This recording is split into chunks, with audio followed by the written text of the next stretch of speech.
राजेश का घर एक शांत गांव में था। चारों तरफ खेत, पुराने पेड़ और दूर दराज तक कोई शोर शराबा नहीं।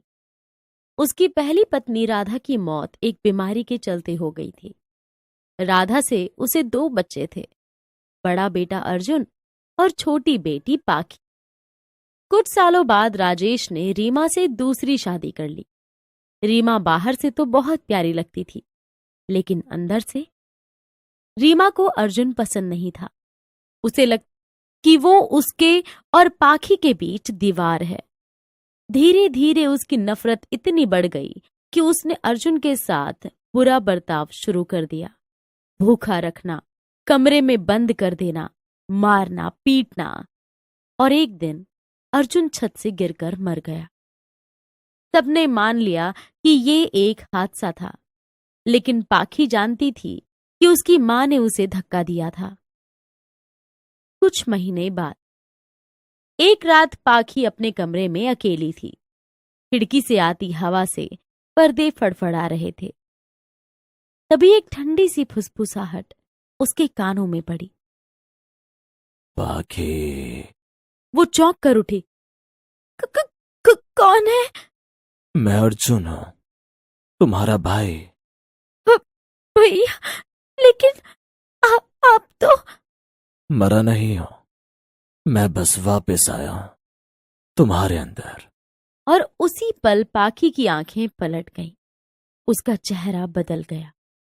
उसकी मासूम मुस्कान गायब हो गई और उसकी जगह आ गई एक अजीब सी गंभीरता। अगले दिन राजेश ऑफिस से लौटकर आया तो देखा कि घर का माहौल कुछ अजीब सा है। रीमा, पाखी कहाँ है? अपने कमरे में है, लेकिन आज कुछ अजीब बर्ताव कर रही है। मुझे घूरती रहती है जैसे कुछ कहेगी। तुम्हें अर्जुन की मौत की सच्चाई पता है? पाखी, ये क्या बात कर रही हो? मुझे छत से किसी ने धक्का दिया था। वो कोई और नहीं, रीमा माँ थी वो। ये क्या बेहूदी बातें कर रही है लड़की? पागल हो गई है क्या? बस करो रीमा, बच्ची है, कुछ भी बोल रही है। लेकिन राजेश को भी पाखी की आंखों में कुछ अजीब सा दिखा, जैसे वो उसकी बेटी नहीं, कोई और हो। उस रात रीमा के कमरे में अचानक टीवी अपने आप ऑन हो गया। स्क्रीन पर धुंधली तस्वीरें आने लगीं। अर्जुन की तस्वीर, उसकी चीखें और धक्का खाने का दृश्य। नहीं! ये सब क्या है? याद है वो दिन जब तूने मुझे मारा था? अब तो मैं तुझे नहीं छोड़ूंगा। राजेश! राजेश! सुबह राजेश ने देखा कि रीमा कांप रही है। उसके चेहरे पर खरोंचें थी। घर में आईने टूटे हुए थे। दीवार पर खून से लिखा था, मैं वापस आ गया हूं। ये सब क्या हो रहा है? क्या ये कोई आत्मा है? नहीं पापा, ये अर्जुन है। पाखी, ये तुम क्या बोल रही हो? मैं अब पाखी नहीं, अर्जुन हूं। माँ ने मुझे मारा और अब मैं सबको सच बताऊंगा। राजेश के पैरों तले जमीन खिसक गई।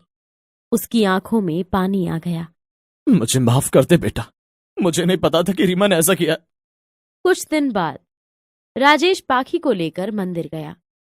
पंडित जी, मेरी बेटी पर किसी आत्मा का साया है, कृपया कुछ करें। तुम्हारी बेटी नहीं, तुम्हारा बेटा वापस आया है, लेकिन अब उसे शांति देनी होगी। हवन शुरू करो। हवन शुरू हुआ। मंत्र गूंजने लगे। पाखी जोर से चिल्लाई। मैं अभी नहीं जा सकता, मैंने अभी पूरा बदला नहीं लिया।